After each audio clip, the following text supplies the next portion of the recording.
You're very welcome back. Now, Derek Hartigan is adding a bit of class to this morning's affairs. He certainly is. He's off living his Downton Abbey fantasy. He's in Russborough House in Wicklow.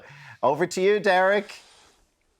Downton Abbey, eat your heart out, guys. Absolutely bang on the money. Welcome down here to the beautiful setting of Russborough House and Gardens here in County Wicklow this morning. I suppose we're heading back in time this Wednesday morning. Tour guide Joan Griffith is with us. Good morning to you, Joan. Good morning, Derek. It's lovely to have you back here at Russborough. And it's great to be back here. Now, first up, Joan, this is a beautiful room. It is a stunning setting. Tell us about the Vernet Room.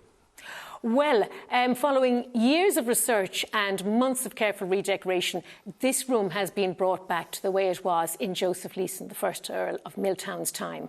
So we really are stepping back in history, standing in this room. First up, let's talk about the ceiling, Joan. Beautiful ornate work. Magnificent ceiling. The stucco work is by a continental stucador known as St. Peter Stucador, and he worked on the dining room as well. We had several teams, or there were several teams of stucadors working on the house at the same time, and the Lafranchinis were responsible for the rooms at the back of the house. Moving down then to that stunning chandelier, the centrepiece really of this room. Yes, it's lovely. It's 18th century English. Very nice.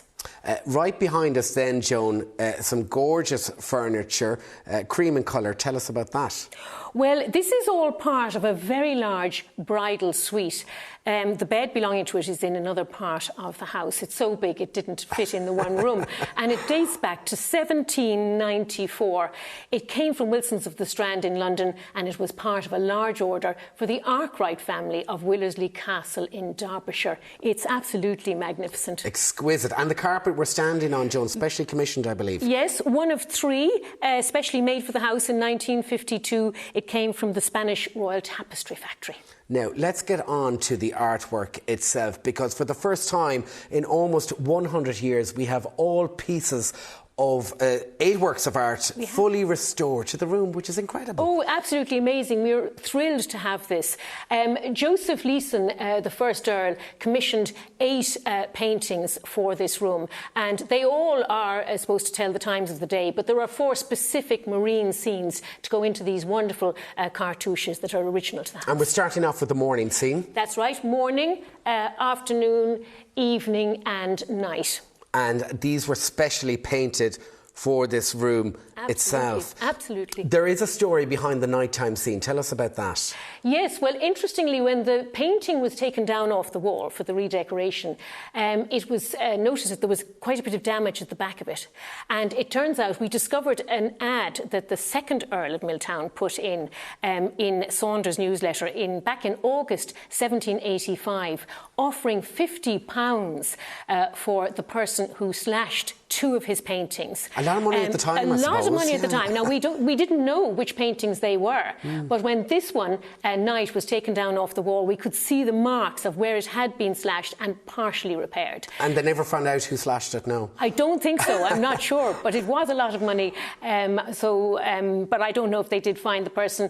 But this was restored then by Alec Cobb, and before it was put back up on the wall. Joan, these paintings went missing for almost a long time, in fact. Back in the 1920s, they disappeared out of the house. Tell us the story, the history behind that. Yes, well, in 1926, the paintings disappeared out of this house. Now, we always presumed they were sold by a Lady Turton who was living here at the time. However, recent research has suggested that they may well have been stolen. But anyway, they were gone, and when Sir Alfred bought Russborough in 1952, he knew there were specific paintings for these cartouches, and so he set about searching for them. It took him 17 years to track them down to New York, and they ended up there via an agent, an art dealer in Paris. He bought them back, and he considered it to be one of his greatest achievements while he was here in Russborough, to bring these Vernets back to the house, and indeed to the room for which they were especially commissioned. And the original cartouches as well, gold leafed. Yes, gold leaf, exactly. 23.5 carat gold leaf on these cartouches. And that's a local artist by the way, restore that. Yes, Teresa Cudahy, she was weeks working on this and she did a wonderful job. And then the shiny brown is sort of a copper dusting. And it's all absolutely magnificent. We're so excited about this and all our visitors love it. There's lots going on here in Russborough House. Before we wrap up, tell us what's happening. Yes, we have all sorts of events coming up.